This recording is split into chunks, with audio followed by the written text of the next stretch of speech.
Welcome to the LDN Radio Show, brought to you by the LDN Research Trust. I'm your host, Linda Elsiegood. I have an exciting lineup of guest speakers who are LDN experts in their field. We will be discussing low-dose Naltrexone and its many uses in autoimmune diseases, cancers, etc.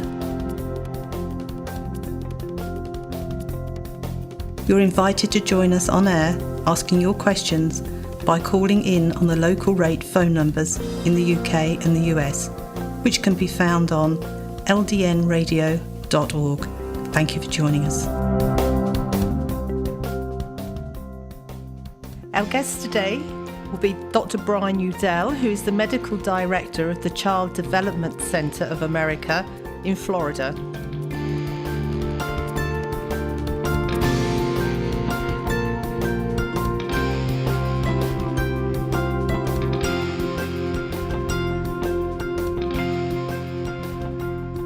Today's show sponsor, Care First Specialty Pharmacy.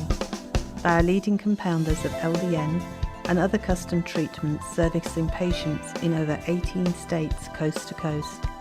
They are widely accredited to provide you with the highest quality demanded by the industry and the expert service you expect. To learn more, call 844-822-7379 or visit cfspharmacy.com.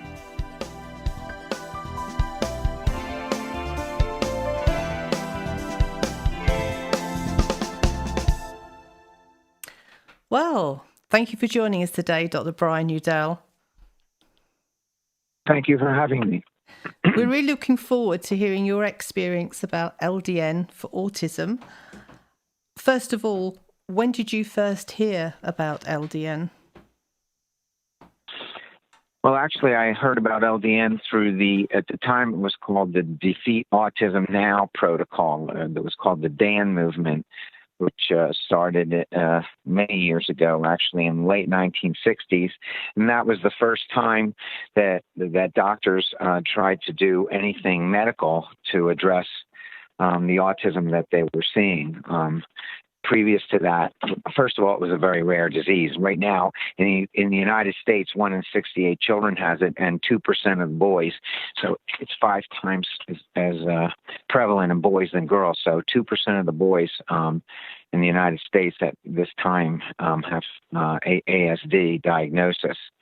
At the time I first started seeing it I think it was 1 in 110. And the Autism Research Institute became the next version of Defeat Autism Now. And in that time, treatments such as this were beginning to be offered to patients. Previous to the 1970s, it was considered to be a psychological psychiatric disease, and it was due to mothers. The refrigerator mom theory was the idea, and that it was psychological due to a lack of love on the caretaker's part. And that was actually first proposed by Leo Kanner in 1940, and then it was popularized by a self-taught psychologist named Bruno Bettelheim in the 50s and 60s.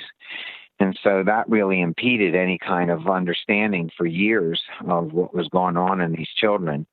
And so LDN in 2006, Dr. McCandless, who was a pediatrician, wrote her paper in 2006, and a number of us, I was first tried it in 2009, on a patient in high dose, and it actually had some effect. But I didn't really recognize how great it could do for patients until about 3 years later as a low dose naltrexone, when I sort of rediscovered with the rest of the Autism Research Institute community the use of low dose naltrexone in autism. And why do you think that the cases of autism have increased so greatly? So there can't be anything like a genetic epidemic would be impossible. The two terms are mutually exclusive. So then it has to be environmental. And in any environmental issue, it's going to act on susceptible individuals. So it is genetic in the sense that susceptible. Everyone, when the plague happened, everyone didn't die of the plague. Somebody was more, most people were susceptible. Very few were not susceptible, but the ones that were not were the survivors. So right now we have a toxic environment. And susceptible individuals. Obviously, boys are 5 times more susceptible than girls, so they get it 5 times as much. Premature babies are more susceptible. Babies that are born with congenital anomalies are more susceptible. Babies that are born with genetic anomalies are more susceptible. But it's that susceptibility, to the whatever the environment is, and that's the key. Is what is it in the environment that's causing havoc. It seems like that we're using things as a pediatrician, as a doctor who's been a baby doctor for 40 years. The main things that I see different in the medical environment are babies having a lot of reflux. So it starts at a very early time. Babies don't breastfeed. I think that if there's anything that parents should be attuned to now is doctors understand breastfeeding, and when a baby doesn't breastfeed, sometimes it's not because they have allergy or because the mother's milk isn't coming. It's because the baby's not sucking hard enough. And then the next thing is they have reflux. That's a very common thing that I didn't see in the previous century. And then the next thing in the first 1 or 2 years of life, they have ear infections, which again, I saw plenty of ear infections in my life, but it didn't happen in the first couple of years of life. And so for the ear infections, we give antibiotics, and for everything we give antibiotics now. And if there's one different thing in the environment, that would be the biggest thing, is the use of antibiotics, and the second biggest thing is the use of antacids to stop baby reflux, which is just a total misunderstanding. And I believe that starts in the susceptible individual. Many of my cases start with that problem, and then it steamrolls into bigger problems that appear in the central nervous system. But as a little baby, if your stomach is hurting all the time and you're refluxing all the time, and you have bad bacteria or organisms in your gut, then the only thing you're going to do is cry. And so all it's going to present as in little babies is a really fussy baby who doesn't pay attention. And that doesn't get broken, and until some doctor figures out that child has been seen by an immunologist and an allergist and a skin doctor, and an ear, nose, and throat doctor, and the pediatrician can't figure out why the kid's not talking all of a sudden. And so, that sort of is the effect that I see as being the biggest cause, if there's such a thing as a cause. Mm-hmm. How old are children when they can be diagnosed with autism? Well, that's a great question, because one of the things that happens. I've been doing this. I was previously I was a neonatologist, a premature baby doctor, and so I saw in the 70s and 80s. I saw a lot of drug and alcohol addicted babies, and I was also the director of the follow-up clinic until they were 3 years old for the city. And then in the 80s and 90s, later 80s and 90s, I mostly saw HIV-positive babies, and I also saw them until they were 3 years old for the follow-up clinics. And in those years, my first case of autism was 1975, so I knew what autism looked like, and autism is not being misdiagnosed as previously being called mental retardation. Mental retardation is a different medical condition, and as a matter of fact, most of the children that we see, if they really have a diagnosis of autism, they're at least normal and many times above normal intelligence. So what happened is that I was interested in trying to help the kids that looked like they had medical problems. To tell you the truth, Linda, I forgot what the beginning of that question was. Well, if a parent is concerned that their baby has got Oh, autism. yes. So that got into, yes. So then I started a clinic just for autism. That's how I got into that. I was doing clinics for babies who weren't developing correctly. And so I started a clinic in 2008 just for autism. And we would see children between the ages of, say, 2 to 5. Really, the city wasn't seeing them if they were much over than 3 in my case. But the diagnosis in 2008 was really made in 5-year-olds. It was rarely made in 2 and 3-year-olds. And then as I got to see more and more children, and I've seen over 2,000 children now with kind of developmental delays, you start to see the second sibling of that child. And then it becomes or the older sibling, frankly, and it just becomes just as important to me to see how early I can catch it in that second sibling. Of course, the main first question that comes up is the kid going to get, childhood inoculations? Because that's the worry that the parent has. And so that's why I start seeing them so young. And so I've seen a good number of those kids. I believe that by the age of 6 months, there's a certain set that I can see. Now, there are children who don't get it until the age of 15 to 18 months, are developing perfectly normally. And then at 18 months, things start going south. That's what we're told. But I can usually tell by the time a child is 6 to 9 months whether I should worry. And I do start to intervene. Yesterday, I saw a child, the younger sibling, and she was just under 2 years old, and she wasn't talking. She was walking. She was making good eye contact. Everything looked fine. And I wasn't happy, with that development. And everything else was fine in that child.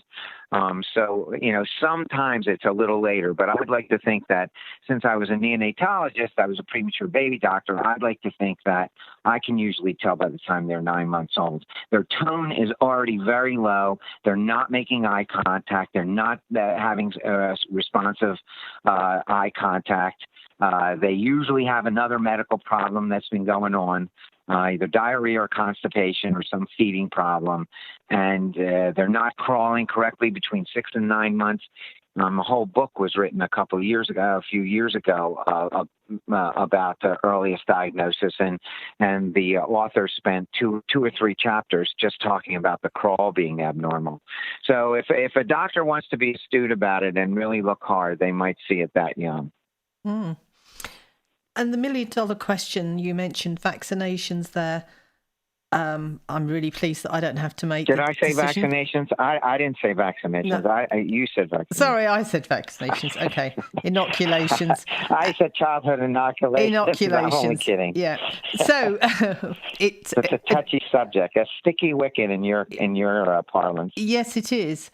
But children, parents have that decision to make. And as I was saying, my children are grown up, so I don't have that dilemma anymore. But if you have a baby... you have grandchildren coming, maybe, Linda? Yes. But that's not my decision. What? Well, soon in the U.S., it won't be the parents' decision either. In California, practically, it's not at all. Really? And I don't know what it's like in other countries. Maybe in your country, it would even, because of socialized medicine, maybe they could even make it more forceful. But you can't go to school if you're not vaccinated in California now. I mean, I don't know that it's the vet parents' decision anymore, which is another whole topic on itself. But what can I say? So when you find go ahead. No, carry on. No, there's no right answer. I mean, we're fighting in the United States alone. It's a $4 billion a year industry. Okay, people get murdered for a lot less money than that. Dr. Andrew Wakefield. I think the man is a gentleman and a scholar, and he's vilified. You can't write an article about anything that has to do with autism nowadays and not mention, the devil. Dr. Wakefield is a wonderful gentleman and just trying to help everybody, and just just that alone keeps physicians like me from, talking much about it. I have 10% of my patients, have a picture of the child before the vaccination and a picture of the child after the vaccination, and it's a different child. Now, that means 90% of my patients, and I've seen, like I say, over 2,000, 90% of them don't think it's the vaccination. So it's not in everybody. But as I said in the beginning, it's the susceptible child with the environmental stimulus. And for some people, that could be an environmental stimulus, unless you believe that all vaccinations are good for all children all the time. And that would be an impossible statement. So it would beg the issue, it would beg the question, okay, which vaccinations for which children when? And no study got, and there's not even something close to that. Mm. So when you see the best thing I can do for booster shots is I can check. It's called titers. I can check the immune titers to see if the children are already, they are immune to measles, mumps, and rubella, for example, the MMR shot. And I've checked about 3 dozen so far in the last year, and every single one of those children has numbers that are flagged by the lab as extremely high. Okay. That means that person could kiss a person with the disease and not get it. And my question to the public health department is, how do you give someone who's allergic to peanuts? You don't, because they're allergic to peanuts, because they have a reaction to it. So, we are just in no man's land, with this. And I don't know if there's listeners who think, that I'm anti-vax, which I'm not. I'm 66 years old, and I had to stay indoors in the summertime because of the polio scare. That's how old. That's what happened in the 1950s. In the summer, it was big, and so I recognize the value of vaccination. I also recognize the weakness of the science, and just when our colleagues just keep saying the science is clear, the science is far from clear. And when they're really faced with that science, usually they'll say, "Well, I see what you're talking about. That's about the best you'll get." Usually you get people rolling their eyes at it. And when you see a small child that you think may be susceptible to having autism, what steps can you take to try and prevent the autism from developing? Right. And I would love to, the first thing is finding out if they have a medical problem at the time. So a child who has diarrhea or constipation or frequent rashes or frequent illnesses, that kid he's an immunologic sort of no man's land. He needs to have his immune system evaluated and gotten on a steady keel.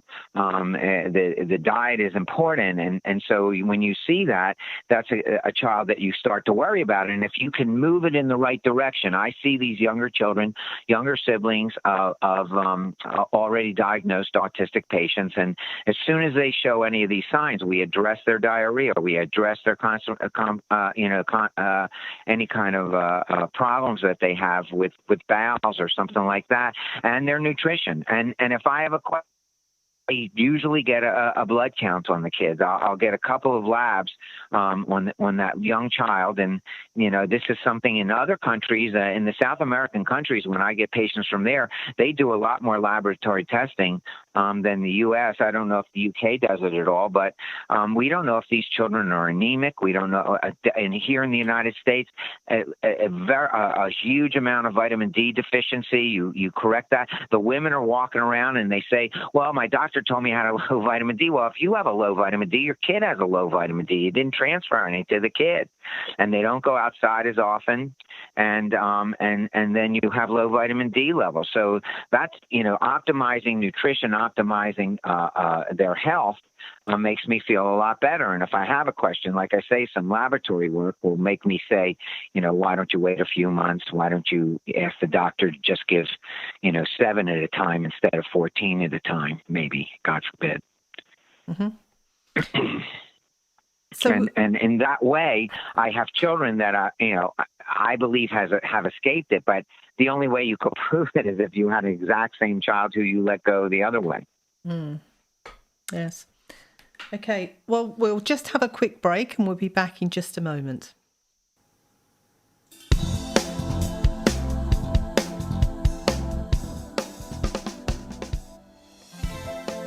The LDN 2017 conference will be held in Portland, Oregon, in the US, 22nd to the 24th of September. If you are unable to attend in person, we'll bring the conference to you, regardless where you live. You can participate via our live stream. Check out www.ldn2017.com for early bird discounts.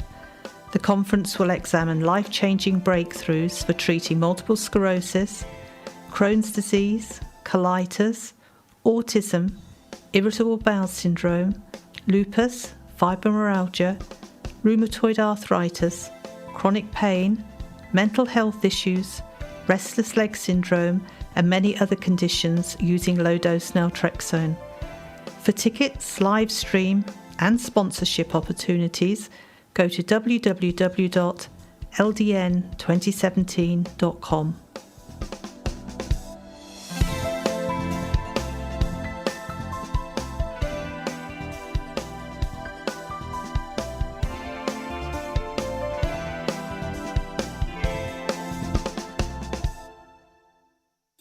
Today's show sponsor, Care First Specialty Pharmacy. They are leading compounders of LDN and other custom treatments servicing patients in over 18 states coast to coast. They are widely accredited to provide you with the highest quality demanded by the industry and the expert service you expect. To learn more, call 844-822-7379 or visit cfspharmacy.com.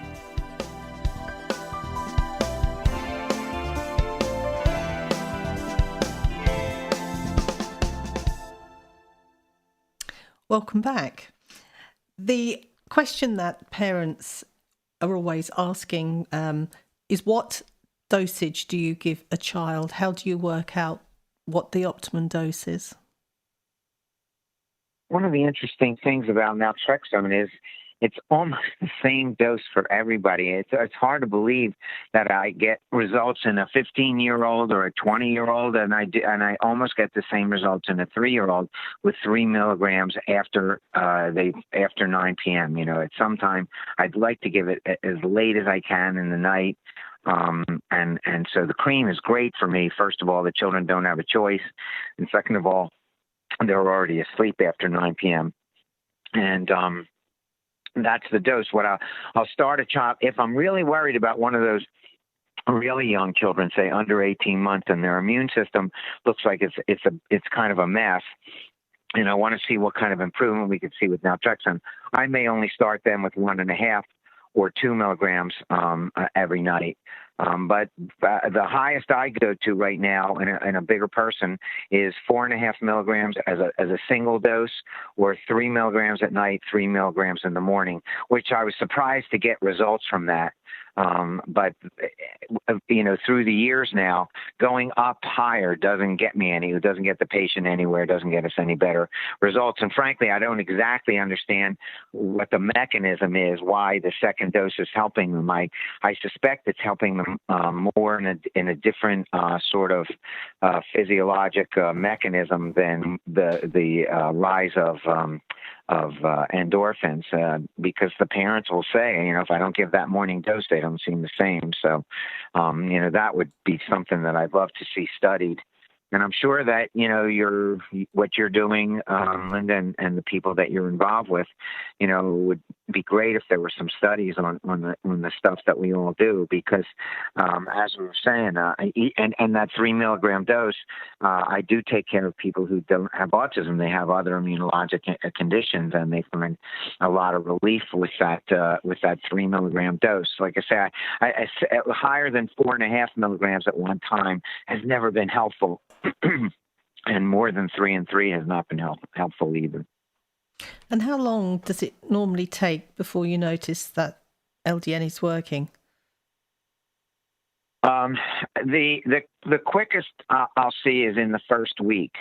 But I ask people to go. It depends what I'm looking for. So if I'm looking for, there's two parts to it. The original article by Dr. McCandless was the use of low-dose naltrexone for immune modulation and mood regulation. So you're using it really for two different, two sort of, they're related but different reasons. So if I'm using it for mood regulation, we'll usually see that in the first week to say 3 or 4 weeks, and that's why a parent will continue it, or a parent may stop it after 3 or 4 weeks. And this is rare. Most of our parents continue it, but they may stop it because what we were looking for was the mood regulation. Now, if we're doing it for a immune modulation, then I ask the patient, the parent, okay, how many times a year does the kid get sick? Usually they get ear infections like every 2 months, or they get colds every other month. And so I'll say, okay, so let's do it for the number of months.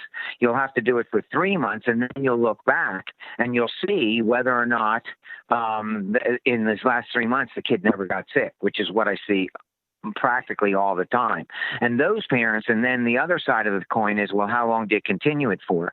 And so, usually the parents that either see the immune modulation improvement, that is, oh yeah, he stopped getting sick, I'm going to keep giving it. They give it for years because they just don't want the kid to get sick. And the ones that are giving it for mood regulation will do it until some other mood problem comes along. And usually what will happen is that's usually for about a year that they'll see it's working, and then they may say, well, that's not working, and there's other as the child's growing up, there's other psychological issues that are coming in. But that's usually the how I do that. Mm-hmm. So I use a lot of naltrexone now in preparation for giving. The hardest thing that we take care of in autism, people who have autism have a lot of different symptoms. The 3 core features of autism are speech delay, repetitive behaviors, and social isolation. But if that speech delay takes the form of speech apraxia, that is, they really don't say anything at all, and they're 2, 3, 4 years old. Then we have only a very few protocols that have been proven to instigate speech, and those protocols are very sort of stimmy, as we call when a little autistic person flaps or jumps or does things, repetitive things. We call that stimming, self-stimulatory behaviors. And so when we see a lot of that, the parents don't like that, and I believe that a lot of that behavior is communication. And so if I can make them talk more, they could stim less. And so in order to get those protocols on board, I use a lot of naltrexone now, even if the parent doesn't notice that there's a particular problem with mood regulation or immune modulation. I'm using it in preparation of giving supplements that will sort of wake up the brain a lot. And so I use the LDN so that they won't be so hyperactive. And how long does that take to notice that? Well, I don't know. I don't let it get noticed. So I usually just do a protocol where I tell the parent to, the child is not speaking, and I know I want to, but he's very hyperactive, or she is very hyperactive, and they're not speaking. And I know that if I give them, the 2 protocols have to do with methylation. So MTHFR is a big thing that many of your audience members who know about LDN probably know about the MTHFR gene. And so we excite that gene. We get that gene working harder with either methyl B12 or methylfolate, glutathione. There's products, antioxidant products that we use, and those products tend to make patients even more hyperactive, less attention, more hyperactive, maybe even more aggressive. So I'll start the child on naltrexone for 3 weeks, and then the 4th week of the naltrexone, I start whatever protocol I picked to get speech started. And I don't know. Again, I'm a clinician. I don't do studies. I don't take half of my children and not do that.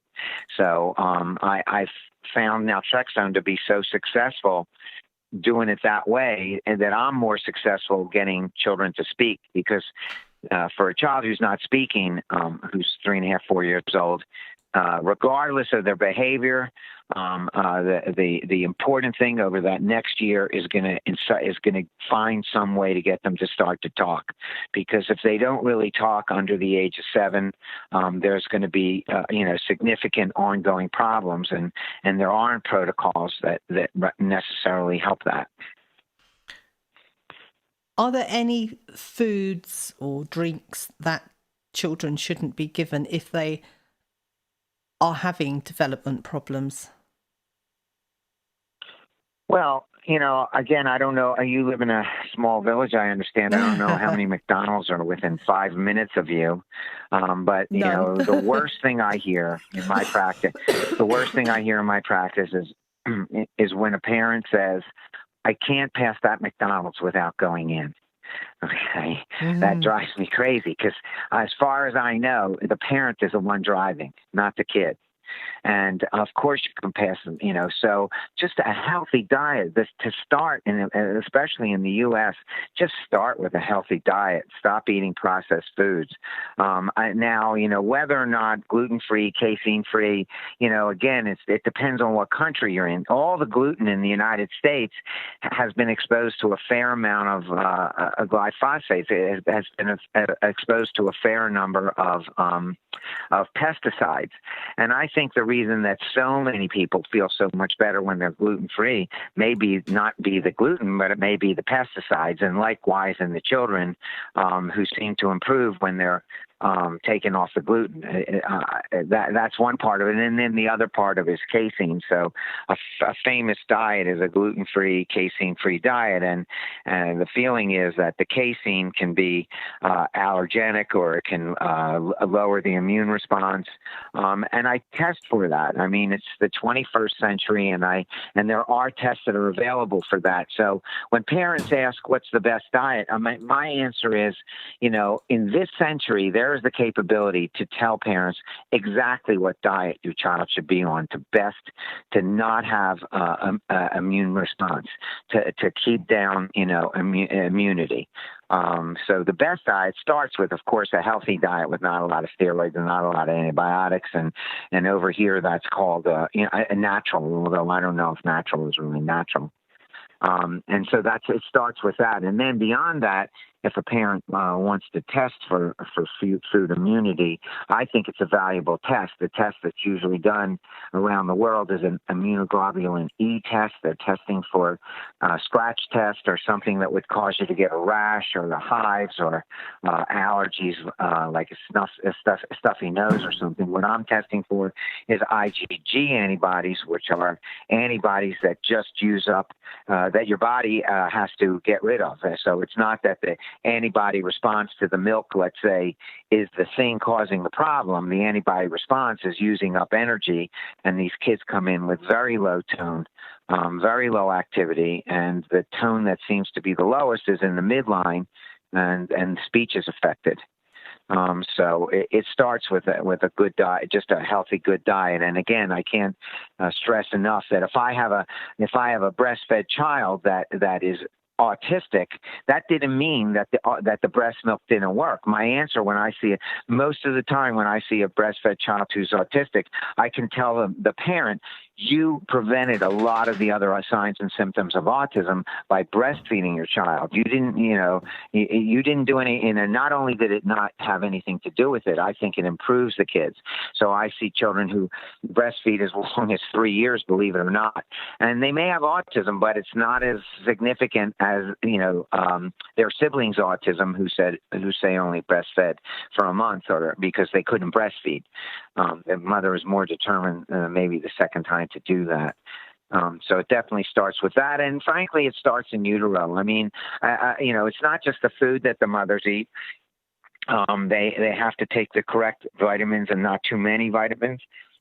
They can't have a vitamin D deficiency, and there may be doctors that are listening or patients that hear this, but I object to any kind of drugs given during pregnancy. Those drugs end up in the fetus, and and studies on Prozac in parents and saying, well, the mom, she has enough anxiety that the anxiety could be causing the problem, and it's better to give her Prozac than to have the anxiety. And I point to the 3 million years prior to Prozac that moms had babies, and there were plenty of hard times through those 3 million years, and we didn't have autism. So I object to any kind of medication. Tylenol during pregnancy can be a big factor leading to it. It uses up glutathione, and the baby has to supply glutathione to the mother.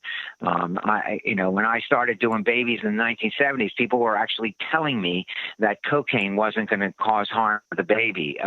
There's no way that a drug doesn't get into the fetus, and if it works on our brain, how can it not work on a forming fetal brain?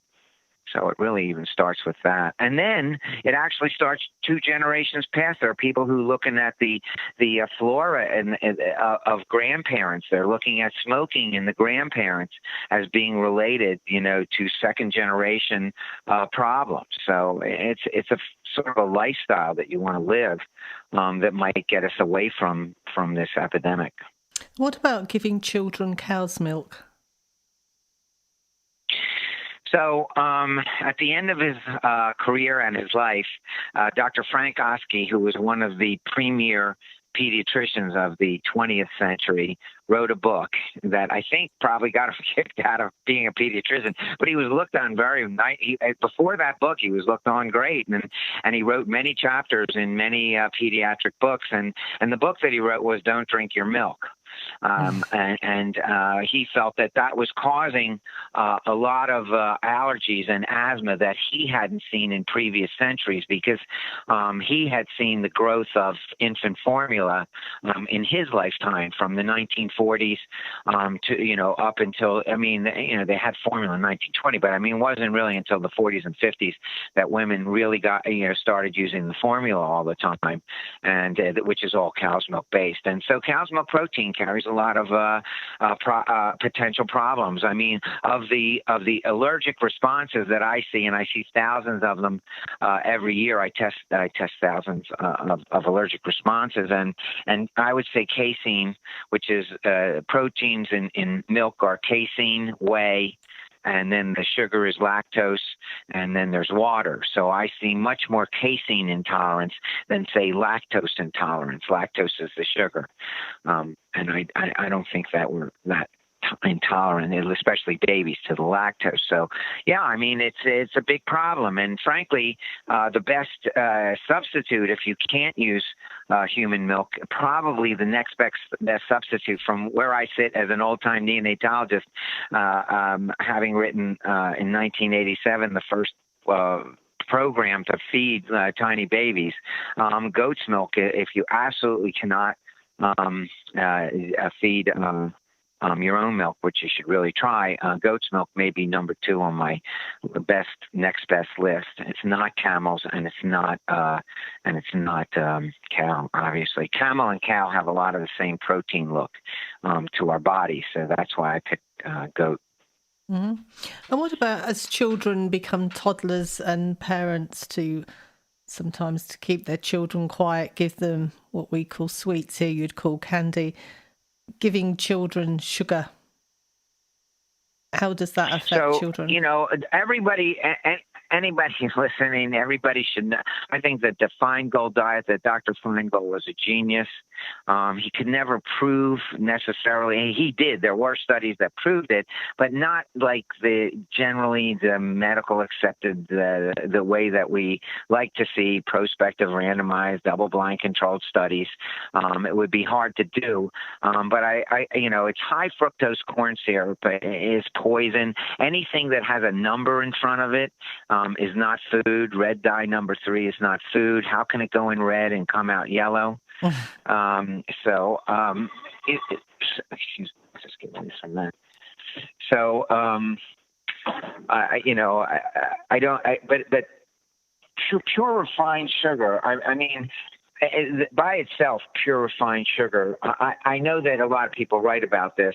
I worry more about the high fructose corn syrup. It has a fair amount of lead in it, I understand, and it's not a natural food. So refined sugar's been around. Again, I'm looking at things. I try to look at things that weren't around before. Okay, I'm old, and I took care of kids for 25 years in the previous century, and I've taken care of kids for 17 years now in this century. And there's certain things that just don't make sense to me. High fructose corn syrup wasn't around in the old days, but sugar was around, and we didn't have autism. And ADHD didn't really start happening to me, and I was there when ADHD started happening until the 70s or 80s. And again, by then they were putting in artificial colors, artificial flavors, steroids in the animals, antibiotics in the animals, and so Dr. Feingold's diet, which is a low sugar, is a very healthy diet, I think should be followed by everyone.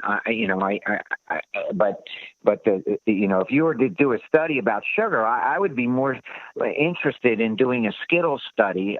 Skittles are these like M&Ms, things with coloring on them.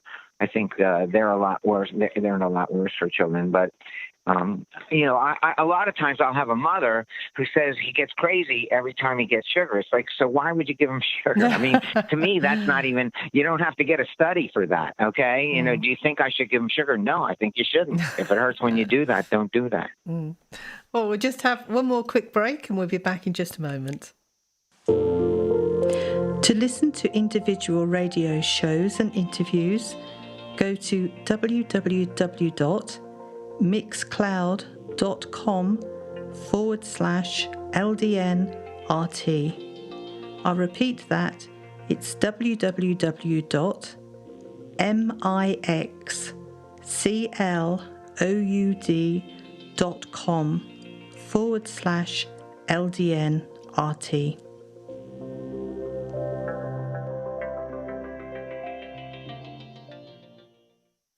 Today's show sponsor, Care First Speciality Pharmacy. They are leading compounders of LDN and other custom treatments servicing patients in over 18 states coast to coast. They are widely accredited to provide you with the highest quality demanded by the industry and the expert service you expect. To learn more, call 844-822-7379 or visit cfspharmacy.com.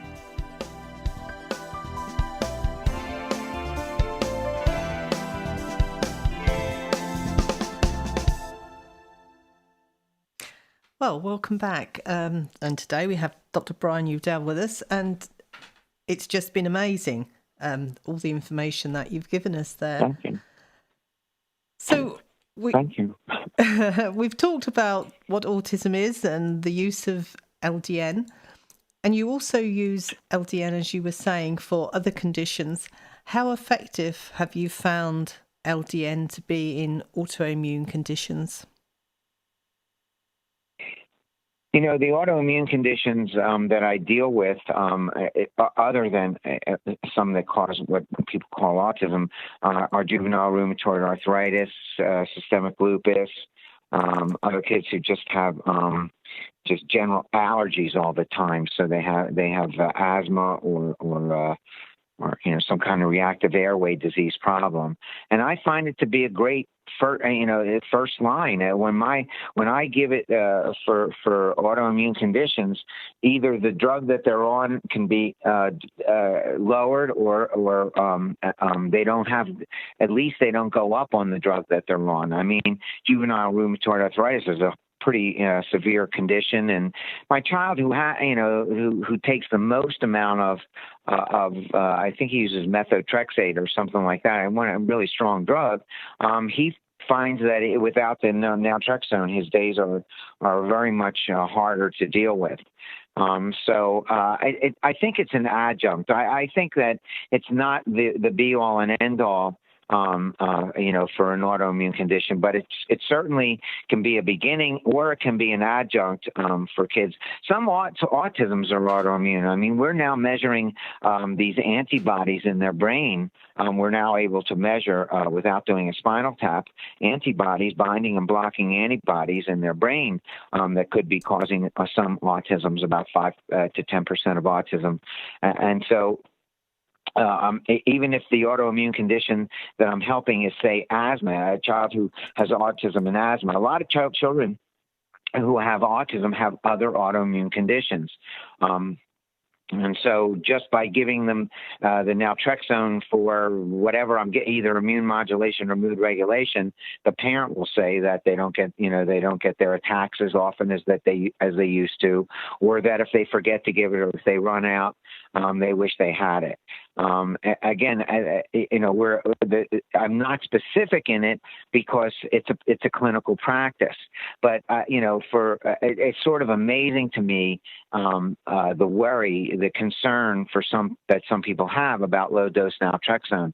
I mean, I think it's been a godsend for my practice. I don't have to give, for a lot of reasons, I don't have to give anywhere nearly the amount of drugs that everybody else has to give.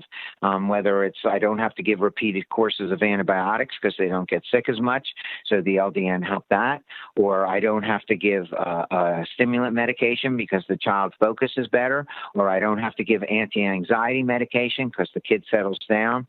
I mean, all these things have turned out to be great, and I practically give it to all my children, ADHD and ASD and autism alike, because it's to me so safe. The two biggest side effects that I see are about 1 in 20 of the children that get it will have they'll get a little hyper from the stuff, and about and that lasts for 2 or 3 days sometimes. And so I usually ask my parents to start it on a weekend night, on a Friday night or Saturday night, so any hyperactivity gets away by the time Monday comes around. And so about 1 in 20.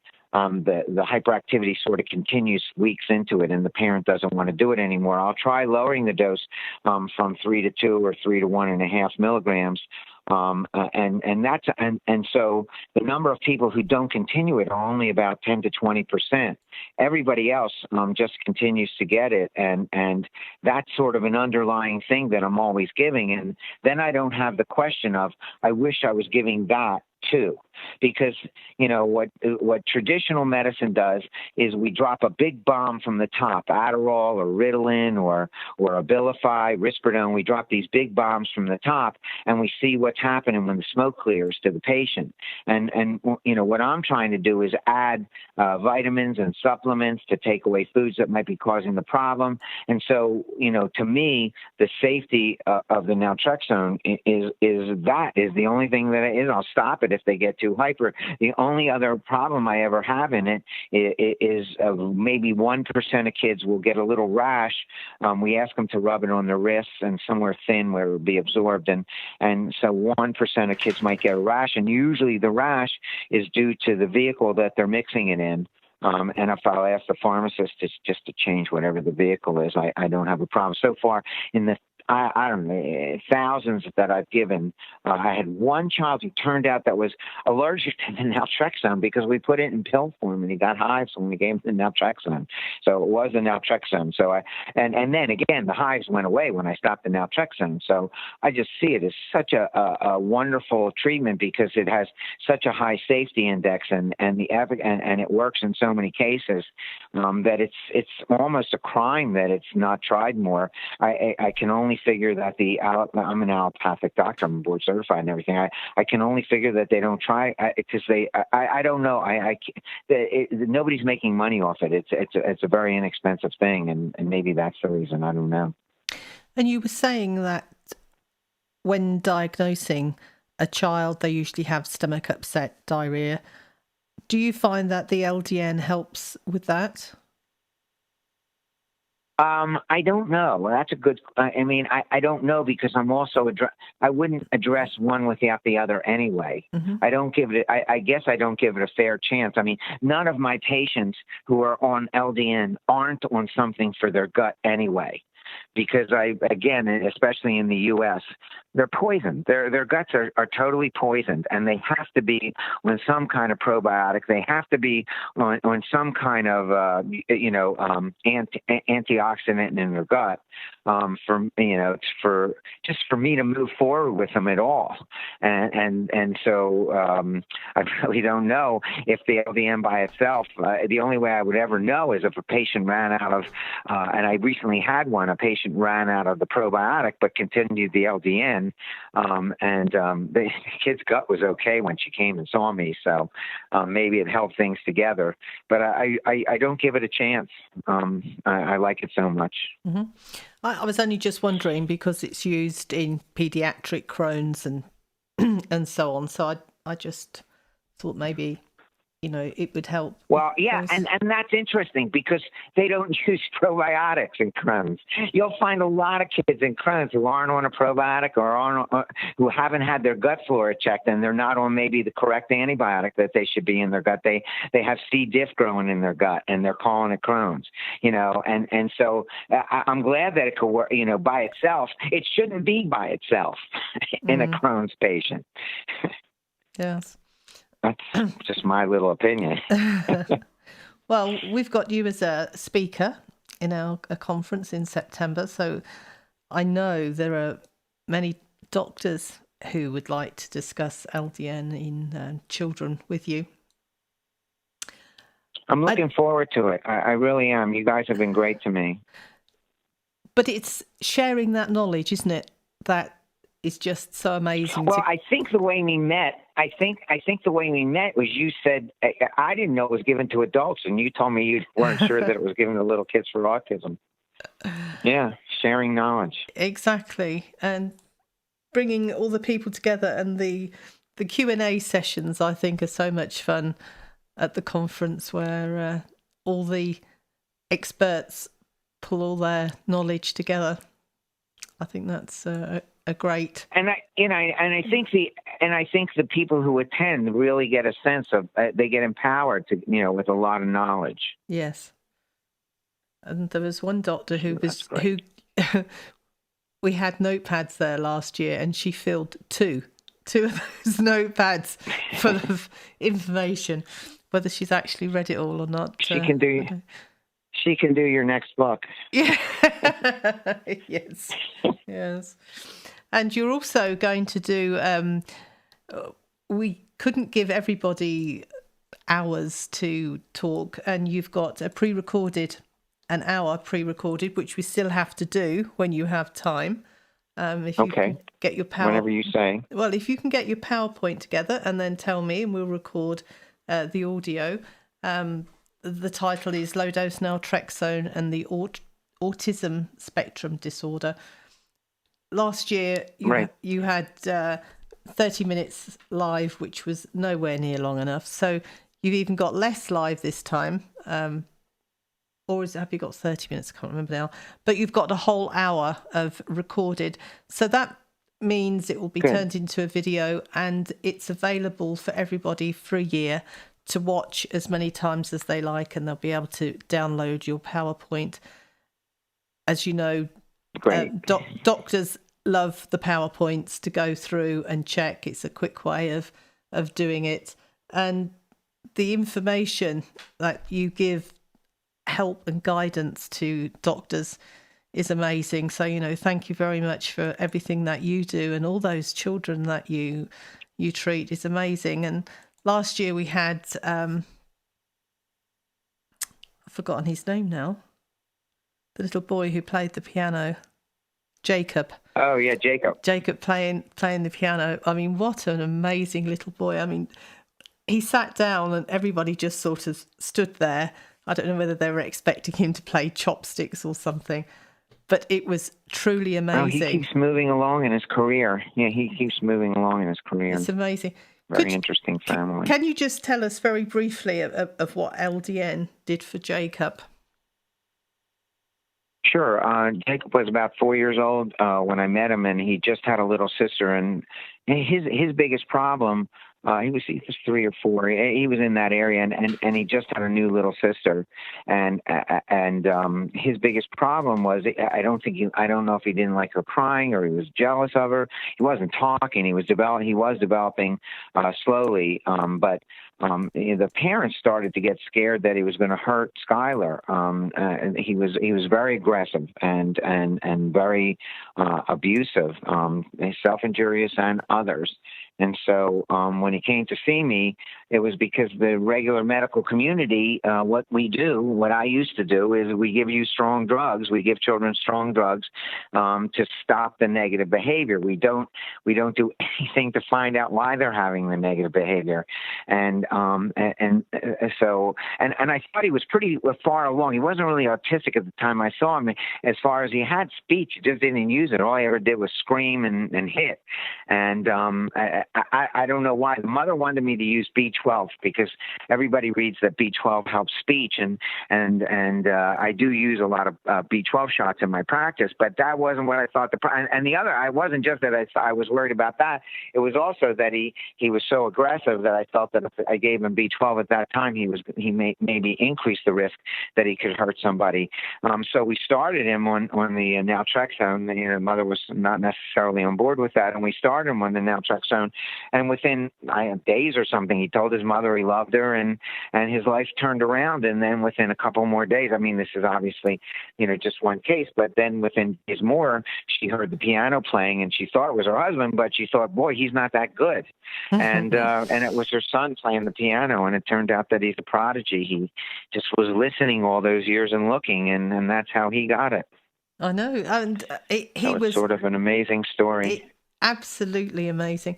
And I interviewed her. Yeah. And she said that all he was doing was slapping her around the face, and all the time she kept telling him, I love you, Jacob, I love you, Jacob, even though it was difficult sometimes. And then, as you say, one day he just turned round and hugged her and kissed her and said, and I love you, Mummy. And she called for her husband to get the video camera. I'm going to say it again. Video him. She wasn't sure it was going to last. Yeah, just in case he never ever says it again. We'll have it to look back on.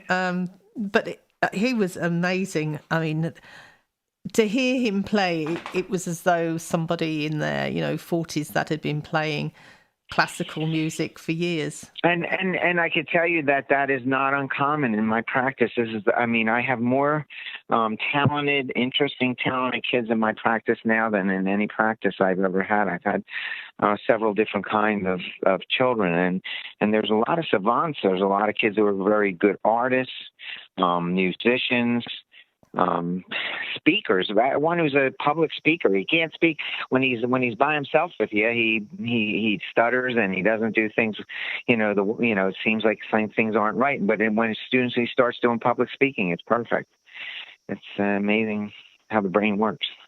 And I think the takeaway message here is if your child has been diagnosed with autism or ADHD or anything like that, or a development problem, that it's not the end of the world. There are things and treatments and doctors like yourselves that they can consult with.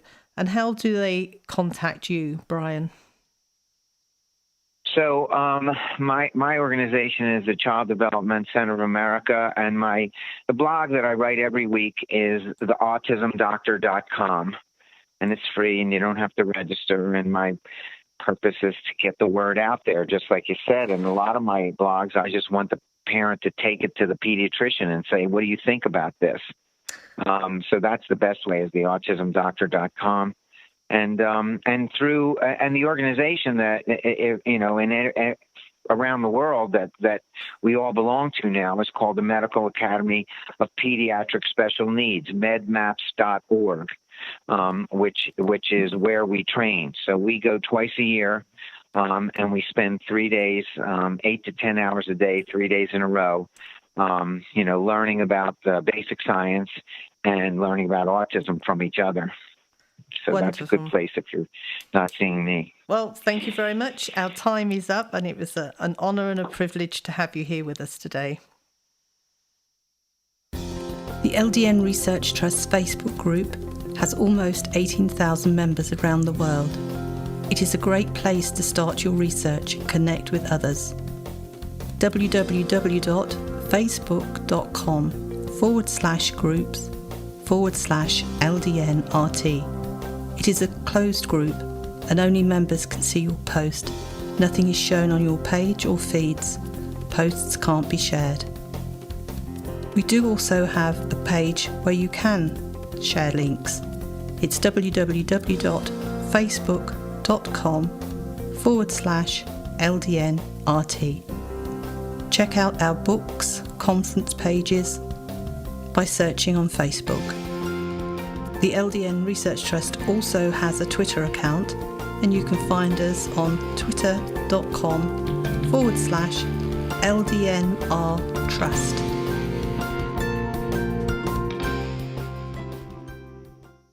Today's show sponsor, Care First Speciality Pharmacy.